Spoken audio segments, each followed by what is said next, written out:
السلام علیکم ورحمۃ اللہ تعالی وبرکاتہ۔ نحمده ونصلي ونسلم على رسوله الكريم اما بعد فاعوذ باللہ من الشیطان الرجیم بسم اللہ الرحمن الرحیم ان اللہ وملائکته یصلون علی النبی یا ایہا الذین آمنوا صلوا علیہ وسلموا تسلیما اللہم صل علی سیدنا ومولانا محمد معدن الجود والکرم وآلہ الکرام وابنہ الکریم وبارک وسلم صلاۃ و سلام علیک یا رسول اللہ صلی اللہ تعالی علیہ وسلم۔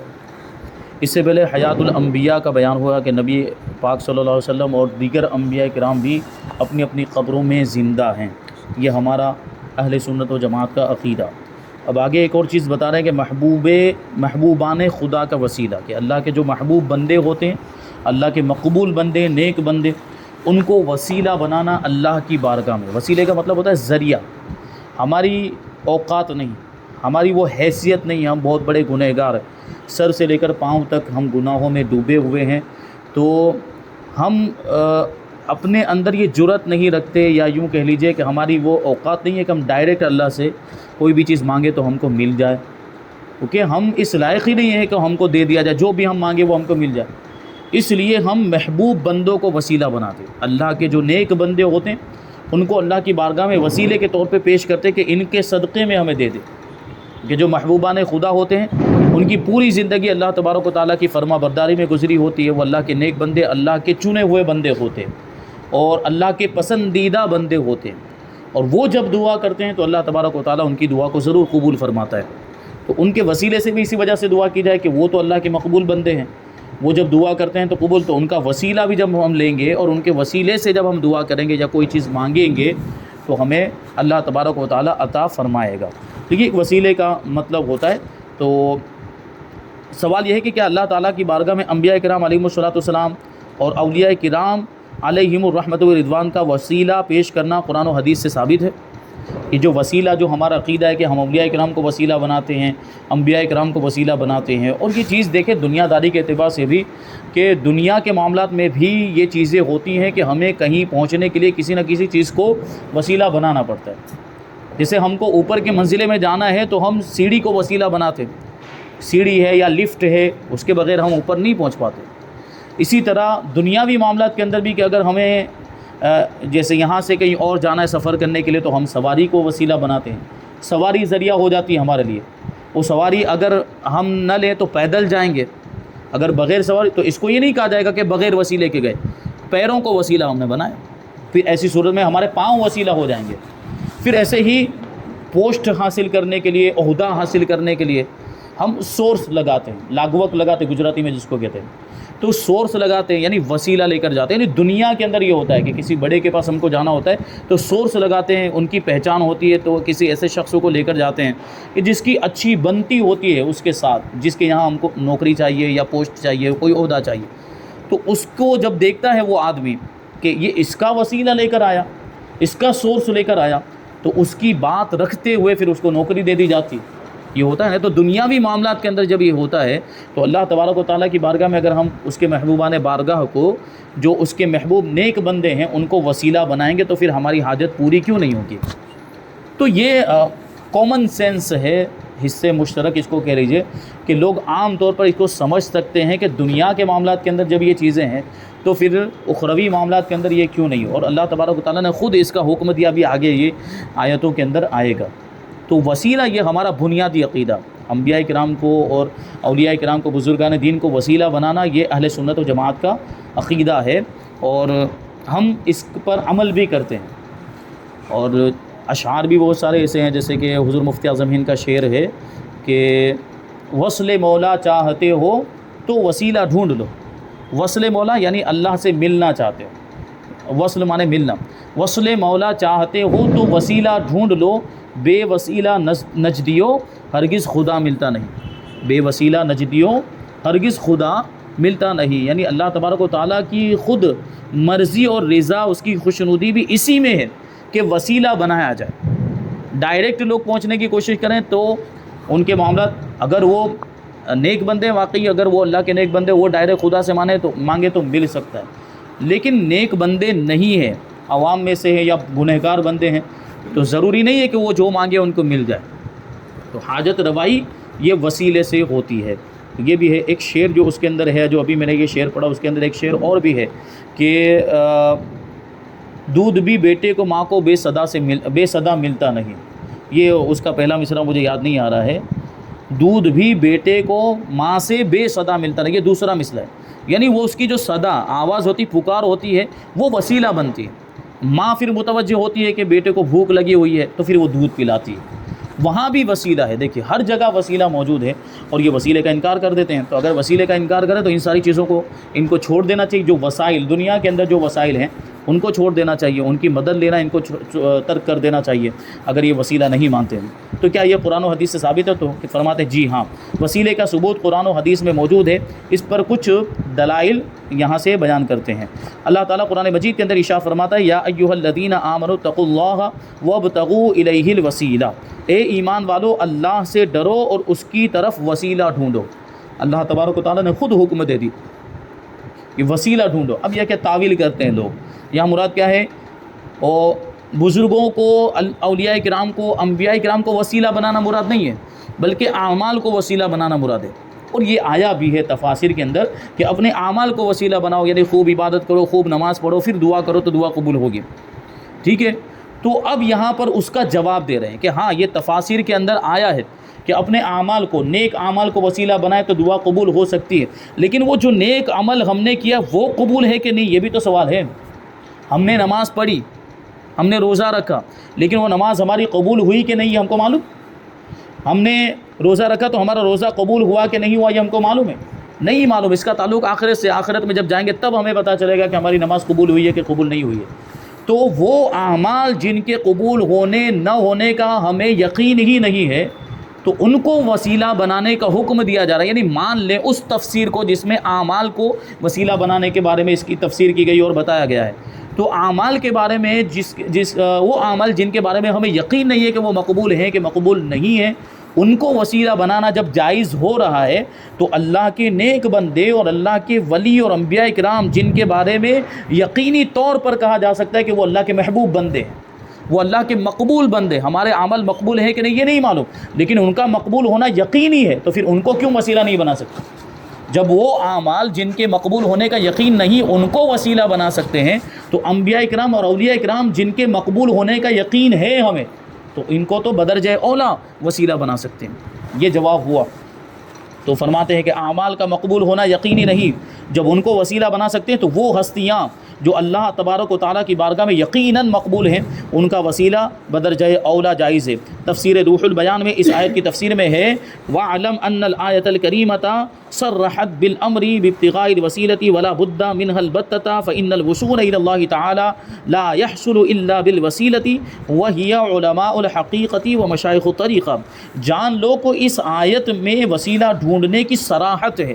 یعنی اللہ تبارک و تعالیٰ نے صاف طور پر وسیلہ تلاش کرنے کا حکم دیا، بغیر اس کے کوئی چارہ ہی نہیں ہے، اور اللہ عز و جل تک پہنچنا بغیر وسیلے کے حاصل ہو ہی نہیں سکتا، اور وسیلہ علماء حقیقت اور مشائخ طریقت ہے، یعنی بزرگان دین، اللہ کے نیک بندوں کو وسیلہ بنایا جائے گا۔ اب دیکھیں حضور صلی اللہ علیہ وسلم کی بعثت سے قبل یہودی ان کے توسل سے دعائیں کرتے تھے، یہودی حضور کے وسیلے سے دعائیں کیا کرتے تھے حضور صلی اللہ علیہ وسلم کی بعثت سے، یعنی اعلان نبوت سے پہلے۔ بنی اسرائیل، یہودیوں کا تعلق بنی اسرائیل سے ہے، تو یہودیوں نے اپنی جو کتاب تھی، آسمانی کتاب توریت کے اندر حضور صلی اللہ علیہ وسلم کے اوصاف پڑھے تھے، حضور کی خوبیاں بیان کی گئی تھی، اس میں حضور کی نشانیاں بیان کی گئی تھی، حضور کی علامتیں کہ یہ آخری نبی ہوں گے، ان کے بعد کوئی نبی نہیں ہوگا، ان کی یہ علامتیں ہوں گی۔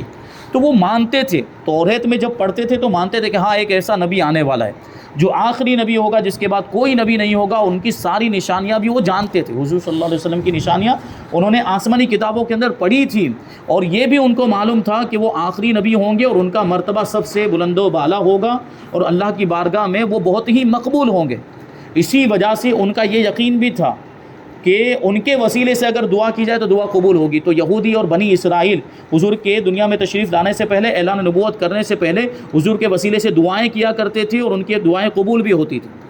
یہودی خود اس کو دیکھے واقعہ ذکر کرتے ہیں قرآن مجید کے اندر ارشاد فرمایا کہ وَلَمَّا جَاءَهُمْ كِتَابٌ مِّنْ عِندِ اللَّهِ مُصَدِّقٌ لِمَا مَعَهُمْ وَكَانُوا مِن قَبْلُ يَسْتَفْتِحُونَ عَلَى الَّذِينَ كَفَرُوا، اور جب ان کے پاس اللہ کی وہ کتاب یعنی قرآن آیا، کتاب وہ آئی یعنی قرآن آیا، کتاب سے مراد یہاں پر قرآن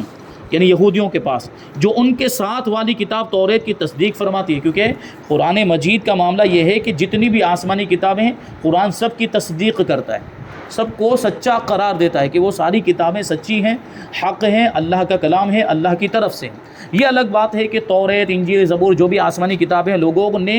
اس میں تحریف کر دی، تبدیلیاں کر دی، اپنی مرضی کے مطابق جو چاہا اس میں گھٹا دیا، بڑھا دیا۔ توریت کا معاملہ دیکھ لیں، انجیل کا جس کو ابھی بائبل کہا جاتا ہے، بہت زیادہ تبدیلی، اب وہ اس حالت پر باقی ہی نہیں ہے جس حالت پر وہ نازل ہوئی تھی۔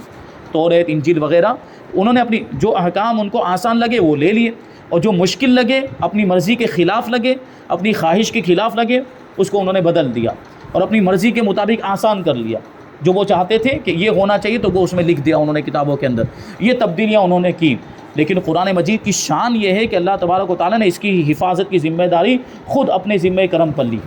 اللہ تبارک و تعالیٰ نے کی انا نحن نزلنا الذکر وانا لہ لحافظون، کہ بے شک ہم نے ہی ذکر یعنی قرآن مجید کو نازل کیا اور بے شک ہم ضرور اس کی حفاظت کرنے والے۔ اور بڑا تاکیدی جملہ، اس میں جو الفاظ ہیں بڑے تاکید والے الفاظ، ضرور اور ضرور کے الفاظ جو عربی زبان کے اعتبار سے دیکھیں تو لام تاکید آیا ہے، اور انا کو مقدم کرنے کی وجہ سے اور تاکید آ گئی، وہ تاکید آئی ہو اس میں، یعنی اللہ تبارک و تعالیٰ نے اس کی حفاظت کی ذمہ داری لی تو ویسے ہی نہیں لی، تاکید کے ساتھ کہ ضرور اللہ تبارک و تعالیٰ اس کی حفاظت فرمائے گا۔ اسی وجہ سے تو قرآن مجید 1400 سال پہلے جیسا تھا آج بھی اسی شکل میں موجود ہے، اور انشاءاللہ تبارک و تعالیٰ قیامت تک اسی حالت میں رہے گا۔ اس میں کوئی بھی رد و بدل نہیں کر سکتا۔ وہ جو مردود جو ابھی اٹھا تھا، جو آیت نکالنے کی بات کی تھی اس نے، وہ لاکھوں کوشش کر لے لیکن قرآن مجید کے اندر کوئی تبدیلی نہیں ہو سکتی۔ وہ مردود مر جائیں گے جو اس طرح کی کوششیں کریں گے، لیکن قرآن مجید کی کچھ بھی نقصان نہیں پہنچا سکتے، کیونکہ اس کی حفاظت کی ذمہ داری خود رب تبارک و تعالیٰ نے لی ہے، اور اللہ تعالیٰ سے مقابلہ کرنے کی کسی کے اندر طاقت نہیں ہے۔ تو یہ قرآن مجید کا معجزہ ہے۔ دیکھیں تو قرآن مجید کو اللہ تبارک و تعالیٰ نے محفوظ فرما دیا، اور اگر مان لیں کہ کسی وجہ سے یا کوئی ایسا مطلب حادثہ ہو جائے، حالانکہ وہ بھی ممکن نہیں ہے کہ پورے مان لیجئے کہ دنیا میں جتنے بھی قرآن شریف کے نسخے ہیں وہ سب ختم ہو جائیں، اگر ممکن ہے یہ امکانی پہل بالفرض بائی چانس اگر وہ جتنے بھی نسخے ہیں سب ختم ہو جائے، پھر بھی قرآن مجید حفاظ کرام کے سینوں میں محفوظ ہے۔ یعنی کتنے حفاظ کرام،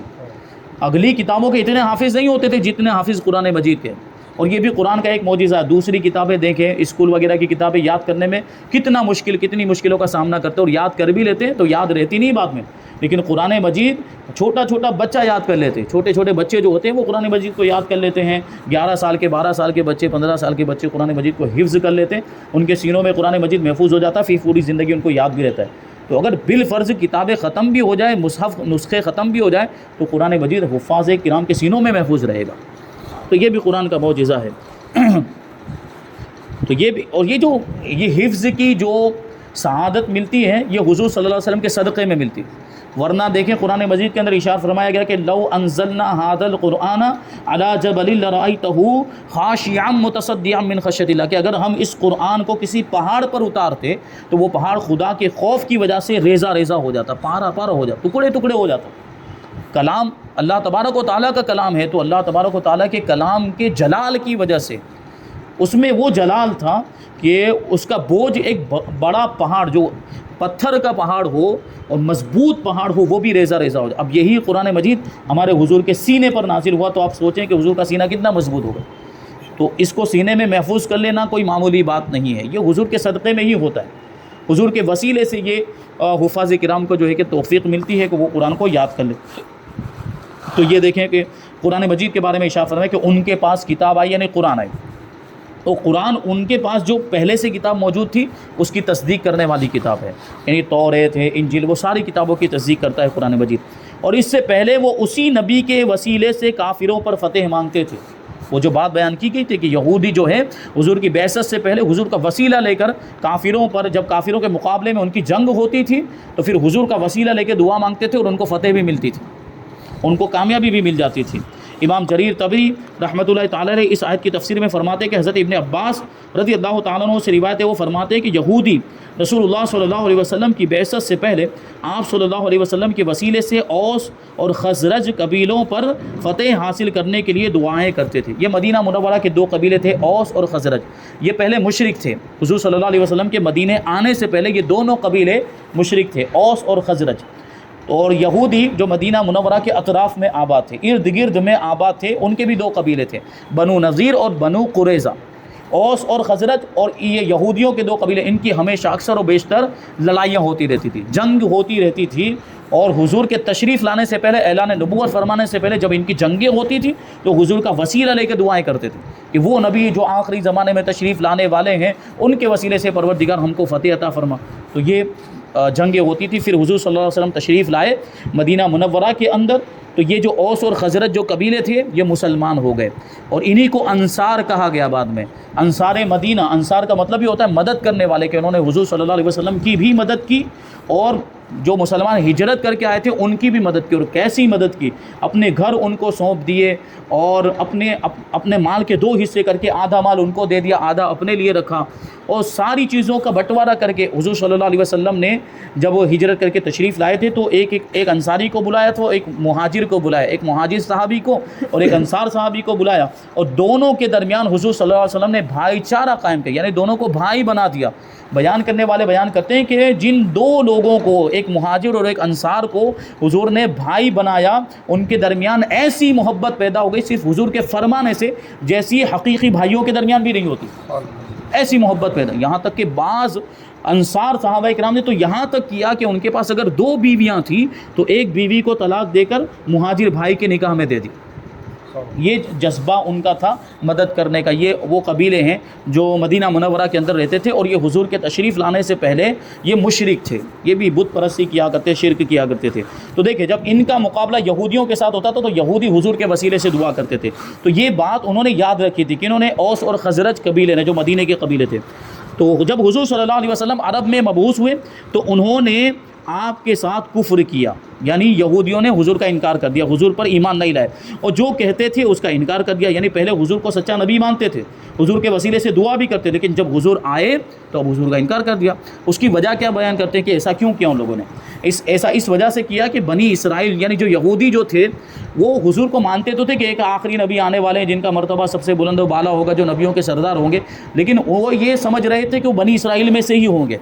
وہ ہماری قوم میں سے ہی ہوں گے، ہمارے درمیان ہی سے آئیں گے۔ لیکن ہوا کیا؟ وہ بنی اسرائیل جو ہمارے آقا ہیں وہ بنی اسرائیل میں سے نہیں ہیں، وہ بنی اسماعیل میں تشریف لائے، حضرت اسماعیل علیہ السلام کی اولاد میں حضور صلی اللہ علیہ وسلم تشریف لائے۔ تو اب ان کو، اور یہ بنی اسرائیل کس کی اولاد میں؟ حضرت یعقوب علیہ السلام کی اولاد میں۔ حضرت یعقوب حضرت اسحاق کے بیٹے ہیں، اور حضرت اسحاق جو ہے حضرت ابراہیم کے بیٹے۔ حضرت ابراہیم کے دو بیٹے تھے، حضرت اسحاق اور حضرت اسماعیل۔ اور زیادہ تر جتنے بھی اکثر انبیاء کرام بنی اسرائیل کے جو ہوئے ہیں، حضرت ابراہیم علیہ السلام کے بعد حضرت اسحاق اور یعقوب علیہ السلام کے بعد وہ حضرت اسحاق علیہ السلام اور حضرت یعقوب علیہ السلام کی اولاد ہی میں ہوئے۔ لیکن ایک نبی اللہ تبارک و تعالیٰ نے حضرت اسماعیل کی اولاد میں ایسا پیدا فرمایا جو سارے نبیوں کا سردار، تو حضرت اسماعیل علیہ السلام کا پلہ بھاری ہو گیا۔ تو یہ بھی ان کو جلن تھی، حسد، کہ ہمارے درمیان کیوں نہیں پیدا ہوئے، یہ تو عرب میں پیدا ہو گئے، یہ تو اسماعیل علیہ السلام کی اولاد میں۔ تو اسی جلن اور حسد کی وجہ سے وہ ایمان نہیں لائے اور حضور کا انکار کر دیا۔ یہ بات ہوئی تھی یہودیوں کی، حالانکہ حضور کے وسیلے سے وہ لوگ پہلے دعائیں کرتے تھے۔ حضرت معاذ بن جبل اور بنی سلمہ کے بھائی بشر بن برا بن معرور نے کہا کہ اے یہودیوں، اللہ سے ڈرو اور اسلام قبول کر لو، تم محمد مصطفیٰ صلی اللہ علیہ وسلم کے وسیلے سے ہم پر فتح مانگتے رہے ہو، اور اس وقت ہم مشرک تھے، اور تم ہمیں بتاتے تھے کہ وہ مبعوث ہونے والے ہیں، اور ہمیں ان کی صفات بھی بیان کرتے تھے، کیونکہ یہودیوں کو تو سب معلوم تھا، آسمانی کتابوں کے اندر پڑھا تھا، اور ساری علامتیں نشانیاں وہ مشرکین کو بتاتے تھے۔ اوس و خزرج قبیلے کو جو ابھی تک مسلمان نہیں ہوئے تھے ان کو بتا کہ ایک نبی آخری نبی یہ ہیں، اور ان کی یہ علامتیں ہیں، ایسے ایسے معاملات ہوں گے ان کے، اللہ تبارک و تعالیٰ ان کو فتح عطا فرمائے گا، پوری دنیا پر ان کی حکومت ہوگی۔ یہ ساری نشانیاں وہ اوس و خزرج قبیلوں کو بتاتے۔ اب جب وہ یہ مسلمان ہو گئے لیکن یہودی مسلمان نہیں ہوئے تھے، تو یہ اوس و خزرج کے قبیلے میں سے لوگ ان کو کہتے تھے کہ تم ایک وقت تھا کہ انہی کو وسیلہ بنا کے دعا کرتے تھے، اور اب انہی کا انکار کر رہے ہو۔ یہ عجب دوگلی پالیسی ہے، یعنی پہلے تو ایمان رکھتے تھے، اب تم نے انکار کر دیا ہے۔ تو دیکھیں یہاں بنیادی چیز بتانا یہ چاہتے ہیں کہ یہودی بھی حضور صلی اللہ علیہ وسلم کے وسیلے سے اللہ کی بارگاہ میں دعا کیا کرتے تھے، تو یہاں اس سے بھی وسیلے کا ثبوت ہوتا ہے، اس واقعے سے وسیلے کا ثبوت ہوتا ہے۔ تو ابھی اس بیان میں اور کچھ باتیں باقی ہیں وسیلے کے تعلق سے، اور بہت اچھے اچھے واقعات انشاءاللہ تبارک و تعالیٰ آگے بیان کریں گے کہ کیسے صحابہ کرام نے حضور صلی اللہ علیہ وسلم کو وسیلہ بنایا، اور پھر اور کچھ دلیلیں انشاءاللہ تبارک و تعالیٰ احادیث کی روشنی میں بیان کریں گے۔ اللہ تبارک و تعالیٰ ہم سب کو عمل کرنے کی توفیق عطا فرمائے، عقیدے کی مضبوطی اللہ تبارک و تعالیٰ ہم سب کو عطا فرمائے۔ وما علینا الا البلاغ۔ السلام علیکم۔